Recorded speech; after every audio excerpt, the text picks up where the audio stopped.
You're listening to the Real Answers for First-Time Homebuyers series, a special run of episodes answering the most common questions from real renters based on thousands of buyer consultations and the latest market data over the last 18 months from everywhere on the internet. For the full series, head to the podcast library and get the answers you need to cut through the confusion of buying your first home. Let's get into it. Welcome to the show. This is part 2 of a series on the top 20 most frequently asked questions by everyone trying to figure out how to buy their first home.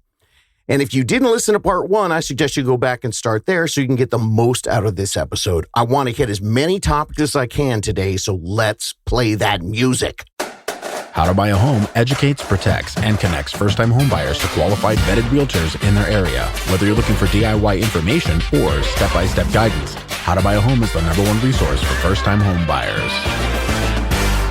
All right, welcome back, my How to Buy a Homies. I'm David Sidoni. We're doing the top 20 most frequently asked questions by first-time homebuyers, and I'm going to get right into it. Question number 3.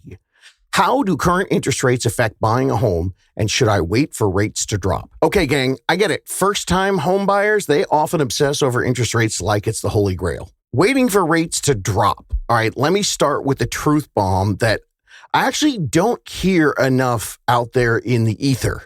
I don't hear this particular sentiment dropped enough when people are talking about mortgage rates and potentially waiting for it to drop. The rates at 3 and 4% were a reaction to a once-a-century global crisis, and they are not coming back. Now, the good news is I don't see 16% rates like we had in 1982 coming back anytime either. But the average interest rate since 1971, it's been 7.7%. So that's the truth bomb wrapped in an even truthier bomb, which is, you know what, gang? You've probably only been paying attention to this for the past 5 or 6 years. And so you think 2 and 3% was normal for housing. But remember, in 2021 and 22, nothing was normal. We never had rates at 3 and 4%. This was new because we had a global freaking pandemic. So let's take that knowledge and let's assume that the time that you want to buy a home is probably in the next few years. So 7%, that's a number you should embrace. Now, it doesn't mean you can't do this because rates are at 7. It just means you need better creativity from your team to enlighten you on all your options on how you can create your own personal, affordable rent replacement strategy. So let's not dwell on the past because, look, in 2009, Apple stock was $5 a share. A lot of people didn't buy anything because they didn't realize a once-in-a-century event was coming, the iPhone. Kind of like the pandemic, once in a century. And by 2020, that $5 stock was up to $125. So now, here's the calendar math I'm trying to do for you. A lot of people thought, damn, in 2020, I missed it. My golden opportunity was back in 2009. I could have bought $5 a share. It's $125 a share.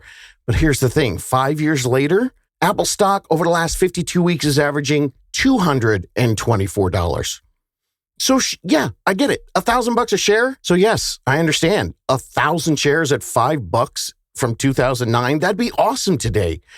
But no one's got a time machine. It's important to realize that the 1,000 shares from 2020 would be almost double your investment. Life happens for us when it happens.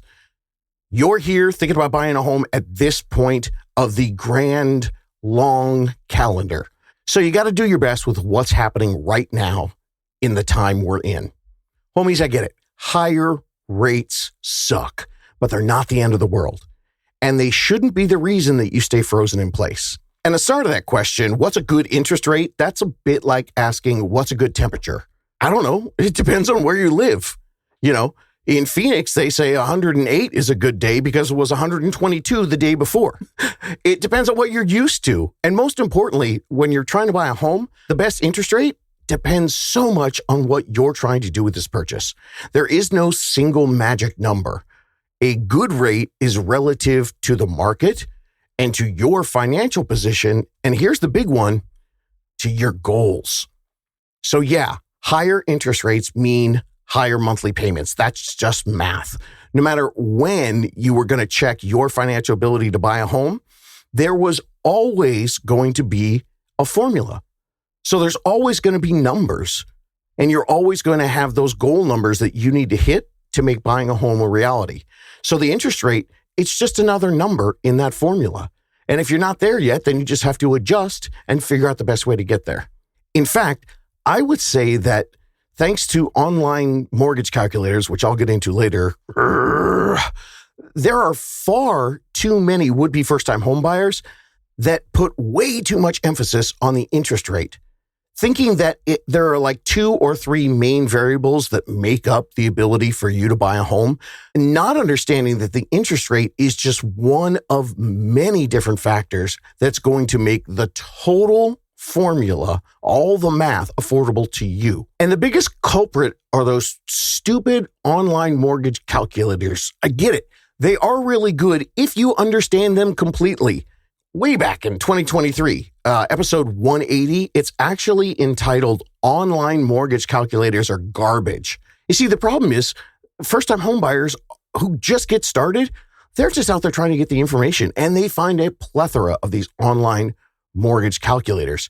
And they think, oh, these 3 or 4 things I punch in, that must be the real, true, and correct way for me to calculate if I can afford a monthly payment. But there are so many more creative options, especially when you're working with the right professionals who can lay them out for you. You will eventually see that that interest rate is only one of dozens and dozens of variables, not the highest priority variable of only 3 or 4. So this creates the bigger problem and the confusion for the first-time homebuyers. Most people miss the entire big picture. Actually, I guess it would be better to say most people miss the bigger picture in general, because you can't always see the whole picture. But what happens is you see this really small version of the picture. The math that gets presented to you, which is like 3, 4, 5 different items, your price, your interest rate, your down payment, and maybe your taxes and your insurance. That doesn't take into account dozens and dozens of variables. But they look at that, they see the payments out of their range, and they decide the only recourse they have is to wait around for the prices or the interest rates to drop. And that kind of sucks. But here's the good news. That's not a strategy. That's a gamble. And in reality, it's like you're at a poker table and you get dealt 5 cards down so you can't see them. And what you're doing by just looking at the interest rate is you're only looking at one of those cards, leaving 4 of them that you've never seen before, and now you're placing your bets. So the first thing is we need to change our mindset, reset the way we look at the interest rate as this end-all, be-all, big piece that we need to move in order for us to make things more affordable. Also, another thing to do is to realize that when rates are higher, if you can figure out the math, work a plan, a last lease ever for months and months and months, and then you're set, well, if rates are still high, there's probably going to be less competition. My podcast is popular, but not that popular. We don't have 1 million first-time homebuyers listening to this every year, just you guys. So, and even some of you who are listening to it are afraid and still aren't trying to figure out how to create your rent replacement strategy. So, when rates are high, buyers hide. Oh, I just made that up. I like that. So that means the sellers aren't seeing 42 offers in 4 hours like they did back in 2021. Now, what's interesting is the stats over the last few weeks have been really startling. It's showing that inventory is creeping up, surpassing 1 million listings. That's 1 million homes for sale for the first time since 2019. But what's crazy is they're not moving that quickly. Not everywhere. So some areas out there are still staying super competitive, and they do have bidding wars, especially for first-time home buyers. But there is a stat saying that across the United States, 50% of sellers are offering concessions and credits to entice the buyers. Now, keep in mind, a lot of that might be for the higher luxury end. Still, the stats are saying, I read a report that said that we have 500,000 more homes for sale than we do buyers for those homes. So right now, that news is brand new. And people are still freaking out because of the interest rates. It's going to take 3, 4, 5 months before people start to realize, hey, there's not that many buyers out here. Maybe I should figure out how to use this rate. So for you today, start figuring out how to use the rate now, and there'll be less competition for you. Yeah, this permeating fear about higher interest rates, it means right now you've got negotiating power. You've got a real shot at getting seller credits, repairs, or even getting your appraisal gap covered. And you know what all those things are? Money, real money.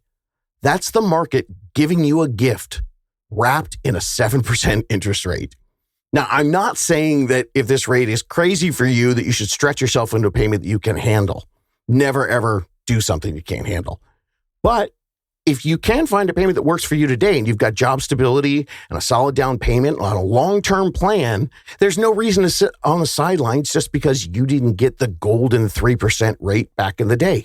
There's a great example of this, Sally from episode 161. She jumped into her home buying planning when rates were at 3%. And while she was planning, she watched interest rates jump a full 3 percentage points. And that's what happened back in 2022. But at the end of the year in December, she still decided that she wanted to make the purchase. Why? Well, because while she was planning, she realized something critical. Waiting for a better rate doesn't guarantee a better outcome. You see, that whole time while interest rates were going up, home prices were still climbing. Rents were still rising. But because she had done a complete mathematical workup on her own renting versus buying, a full rent replacement strategy over the next 5 years, she didn't see the high new rate as a stop sign to her plans. I mean, sure, of course, the math was favorable for her in a much better way when she was doing everything, looking at her 5-year plan when rates were at 3%. And don't forget, prices were lower too. But she wasn't ready yet. But because she had already done the math already, she knew how much gap she had there, how much wiggle room she had before it wasn't the right thing for her to do. And even with that astonishing almost 3-point increase, doubling the interest rates from 3 almost up to 6%, she still knew that the numbers worked in her favor and she was coming out ahead. And a few months later, I interviewed her, got her on the show. She was stable, secure, and already building equity, and she was poised to refinance if interest rates ever dropped below that. But you know what? Didn't matter to her because she had the full 5-year rent replacement strategy, and it was there. It was bonkers in the black, super favorable when rates were at 3, but even almost double of that, she's rocking and rolling. And some other homies have gotten creative to find out numbers that maybe they weren't totally in love with, but they could live with. Live with, get it? Because it's a house? I'm a dork. But instead of giving up, they got to work. They boosted their credit score. They paid down their debt aggressively over 6 months. And the result, they went from a 7.25% mortgage rate quote down to a 6.375%. That is fatty monthly savings just by doing the preparation before you're ready to go. And another listener, they took advantage of a lender program that gave them a 0.25% rate discount just for setting up auto pay and direct deposit for their mortgage. Your pros, the good ones, they're going to have dozens of strategies like these. Oh, you know what? I actually just finished an interview this morning with someone who was working with our unicorn lender, Kelly Court and her team at Guild Mortgage. And we've got, every unicorn has their own unicorn lender they can use, but we've got one national one to help people in case they're looking at multiple different places. And the people I interviewed this morning were like, oh, you know what? We were paying $3,800 in rent. Now, it's expensive, but it was Dallas. But they went, yeah, we put 3% down. So not a giant down payment. And their first month's mortgage was lower than their rent. Now, if you paid attention to the math at all, that sounds impossible, but it's not impossible because Guild is giving people right now a discount for the first year while you're in there. It's something that, again, all these creative things are out there and it's not going to be on your mortgage calculator. So let me give you some quick action steps, things you can do that are going to affect your interest rate. Number one, that credit score, baby. Aim for 740, 760. Remember, they go in 20-point pricing tiers. Number two, keep an eye on your debt to income ratio. Now, once you talk to your unicorn team, you might figure out that this is going to be a big stretch for you, but your rent replacement strategy makes sense. So you might be working with a DTI at 43 or 45 or 48%. You don't know what that means and you're confused when I'm talking right now and I've just totally talked jargon over your head. Time for you to get a unicorn and understand that, because that could be a huge difference in what you pay off and how you pay it off in your planning period. Another thing that could affect your interest rate is the type of the loan.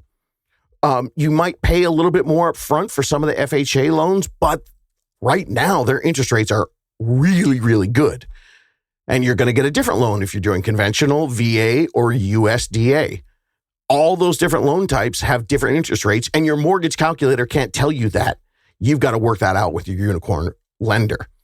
And yeah, part of this big equation is going to be your down payment, because depending on all of these dozens and dozens of different variables, you might figure out that with a different down payment, you get a different interest rate, but that's going to depend. Do you want to accept the higher interest rate so you can keep more cash in hand and do a lower down payment?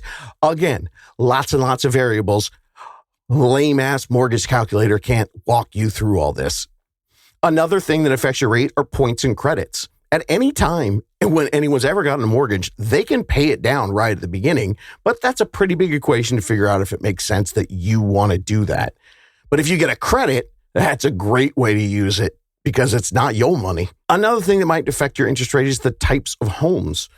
Whether it's a condo or a multi-unit, they sometimes have different interest rates than like a regular single-family home.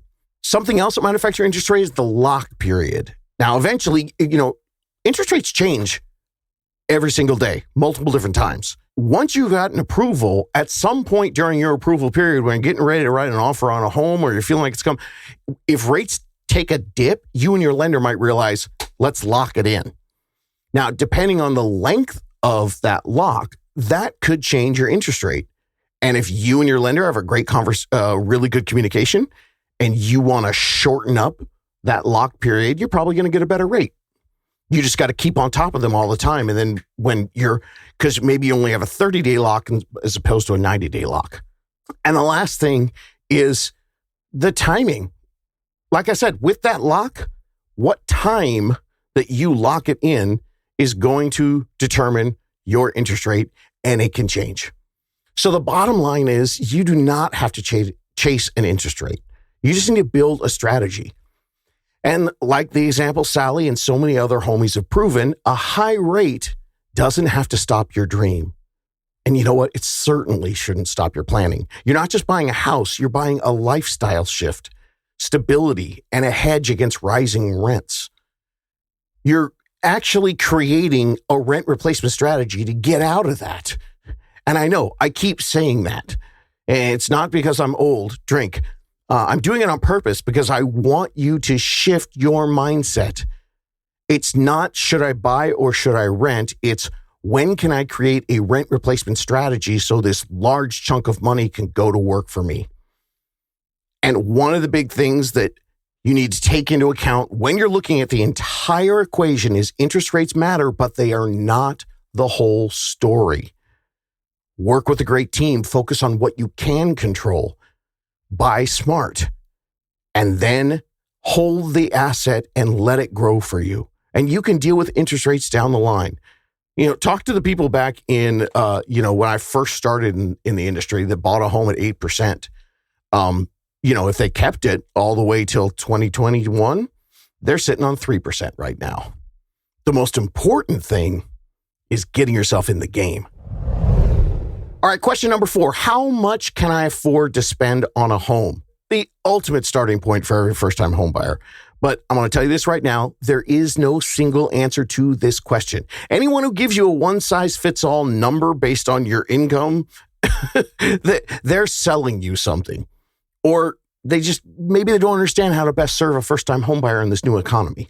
That's why I never answer this question with just a simple mathematical equation. When you're working with a truly special advisor and asking them what can you afford, they evaluate that question a lot differently. Affordability, it's not just a number. It's about alignment between your finances, your lifestyle, your short-term and long-term goals. I've said it in the podcast again and again. Just because you're approved for $600,000, that doesn't mean that that's your number. on the plus side or the minus side. That's just the bank's current version of your story. What really matters is you and how you fit into your story. While I was researching for this, I read that Zillow reports, "What is my home buying budget?" as one of the very first and most common questions that new buyers ask. And since I saw that, well, I've been crying myself to sleep every night. Now, just because the fact that so many people were asking Zillow this question. You know what Zillow does when you ask them that question? They shove you into their loan department, who doesn't work with you to create the overall plan. They just take your numbers, crunch them, and try to sell you a loan. Or they sell your question and your data, your privacy, to any Yahoo realtor out there. And then those realtors contact you, and they don't have your best interests in mind. They just want to get you into their hopper and turn and burn you and sell you as fast as you can. Sorry, had a little rant right there. Let's get back to it. Alignment. It's not a number. The alignment of your finances, your lifestyle, your personal and financial short and long-term goals. A lender is going to run your debt to income ratio, your credit score, and spit out a pre-approval number for you. That's how it works. And yes, that's important, but that's just the tip of the iceberg. Real affordability comes down to a lot more than what the bank says with just a quick algorithm. So here's some things that determine how much you can truly afford. All right, the first one, and this is the most important one, this is your monthly comfort zone. Can you live with the monthly payment and still have a life? I always tell people to do a practice payment. Find out what the new payment is and then have a lifestyle simulation test. Just live on the money left over after you pay whatever that new payment would be. The second thing, and this has nothing to do with the numbers, but you need to start thinking about how numbers come in with this. What is most important to you for your lifestyle? The priorities for that balance of life that you want to live. Are you going to have to pay for daycare? Do you want to travel? Is this an easy place for you to do that from? And then other things you need to think about that affect your numbers. Could you be doing some side hustling? Are you going to be a homebody? So you really want to concentrate more on the home than actually what you're looking at for the neighborhood, because you're not going out. And if you're a person who is a foodie, then you want to make sure that you're close to a bunch of restaurants that you like. What are all these things when you're evaluating your lifestyle as part of your purchase? What are the big things that you just refuse to sacrifice? That's all going to affect your budget and how much home you can afford. Of course, you got to think about job stability and future income. You know, if you're in a stable W-2 job, if you're a freelancer on commission, now that could mean that you might have to adjust your income. You've got to change things to look different for the bank, which means that could affect how much home you can actually afford. And of course, the other big factors, you've got to look at your down payment size, figure out which one is the best for you. Remember, bigger's not always better with the down payment. You might want to keep some cash handy. You got to look at your debts. That's a big one. And remember, student loans are not the end-all, be-all housing approval crusher. We've had tons of people with $200,000, $300,000 that got actual mortgage approval, even though they had student loans at big money. But it is one of the things you need to look at. And if you can manipulate, change, pay some stuff down, move some money around, and change your debt to income ratio, you might suddenly be able to afford an entirely different stratosphere of home. And there's tons of good advice out there on how to handle your debt and be a responsible adult. But they rarely actually inform you of how to use your debt, improve your debt, and even keep some of your debt if you want to create a rent replacement strategy and buy a home. Of course, your credit score is going to affect your affordability. Obviously, the type of home that you want is going to affect your affordability. The big reason I bring this up is because a condo with $600 a month HOA, it's not the same as a single family home with a yard to mow. You know, if you're like, I don't want the hassle of that. I just want this condo. Really? $600 a month? Can you mow your own lawn? And of course, we can turn that around on the other side too. You may want to stretch to the single family home, Because do you really want to pay $400 or $500 to an HOA when you could be putting that into your own property? And here's another one that's interesting. People go, how much home can I afford? Honestly, I don't know until you give me the exact address. Because the property taxes, the insurance, and the utilities are going to vary address to address. I know it sounds silly, but a $500,000 home monthly payment, it can change by hundreds from zip code to zip code. And of course, another big factor is the length of time. If you're planning to stay in a home for 5 years or more, then great. If you're looking at that, your affordability is really not super dependent on small fluctuations in rates and prices as you're getting ready to buy. But if you are going to move sooner, then I'm hoping that you're going to be pretty darn experienced, at least more than your average first-time home buyer, or you got a great team backing you up. And by the way, I do not think that buying a home for a couple of years is always a bad idea.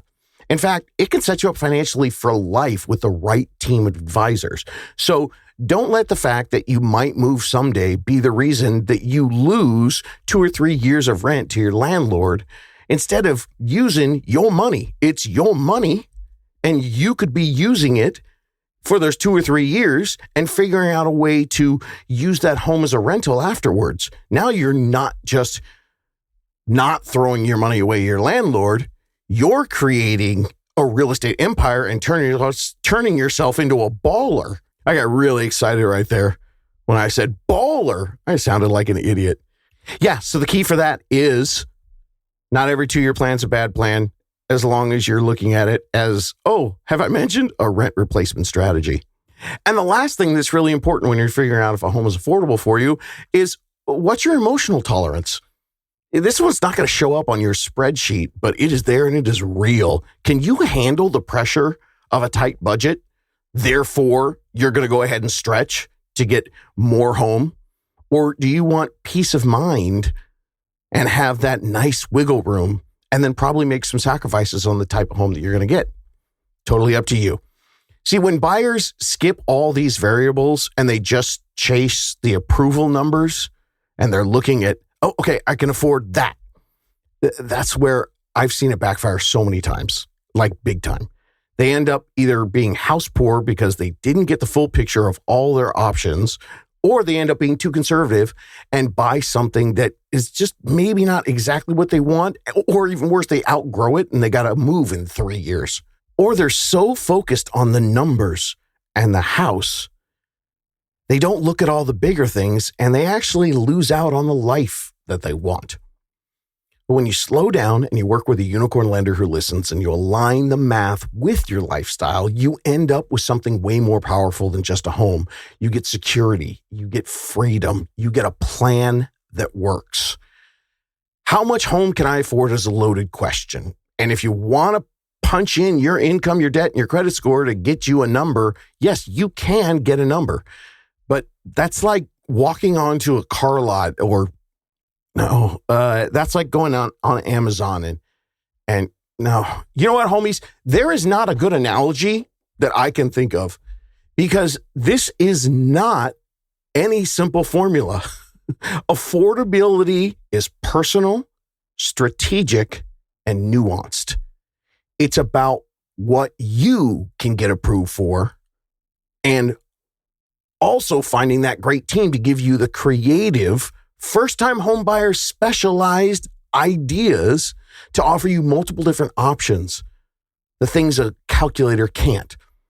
It's about what can you sustain without stress. That's an important part of how much home can I afford.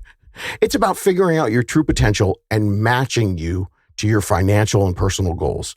My biggest dream for the real estate industry is that all realtors and lenders give you all the attention that you deserve when you ask this question, that they encourage you to work for a big picture answer, and that they're willing to run your scenario today with proper professional guidance so they can help you create that plan for the next 6 months or a year or 2 years, if working that plan is your best approach. I'm really hoping that the realtors that you find, unicorns or your own unicorn or someone else, that they make sure that they do that with you, because too many people get well, short-sighted's not the word, but not the full picture, and they just stop because the calculator says this is only how much you can afford. So dig into your budget, run tests with yourself, see where you're starting and where you could go, and then get the right people around you to help you find options that you didn't even think of. Because when you do that, affordability becomes so much more than a number. It's a life choice. Okay, question number 5. How much do you need for a down payment?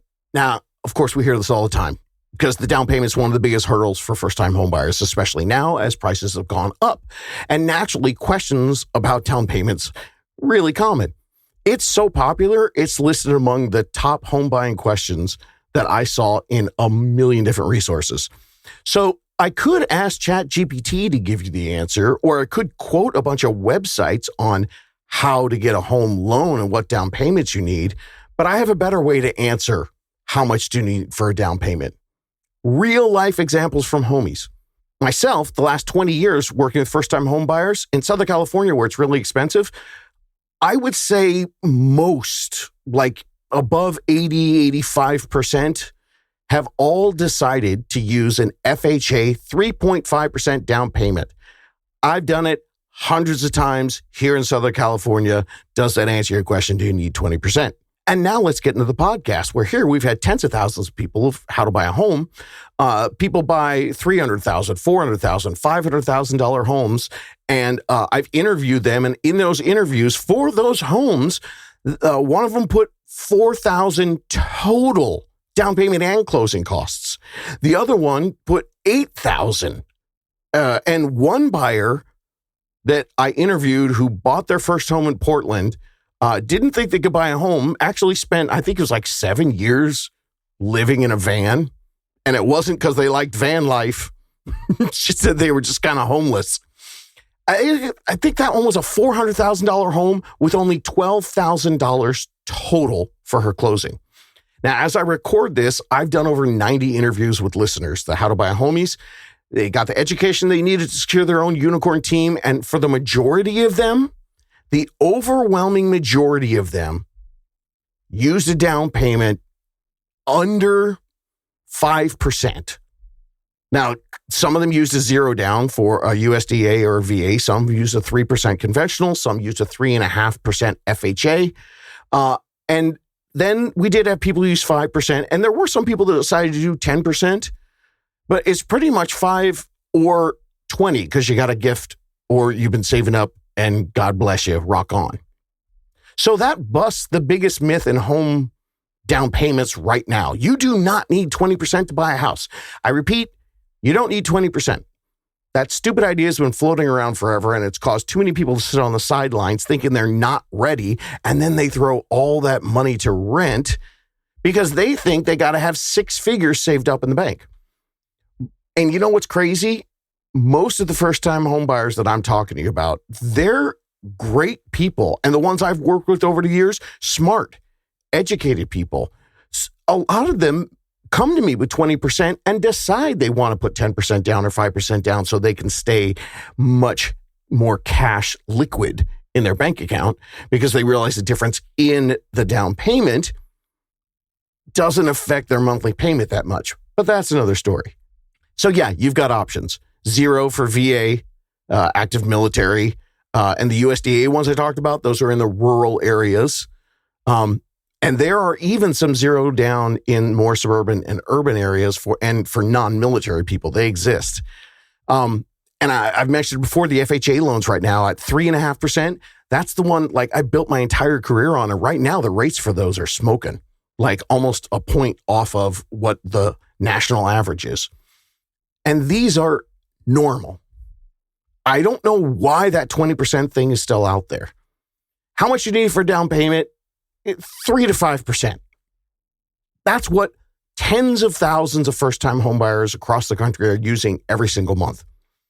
Now, to know what you should be using or you need for your down payment and understand how you fit into the matrix of down payment equationalness, Well, that's where your unicorn lender comes in. They're going to look at your credit, your income, your job history, all your overall debt and things, your entire profile, and they're going to help you figure out which programs you qualify for.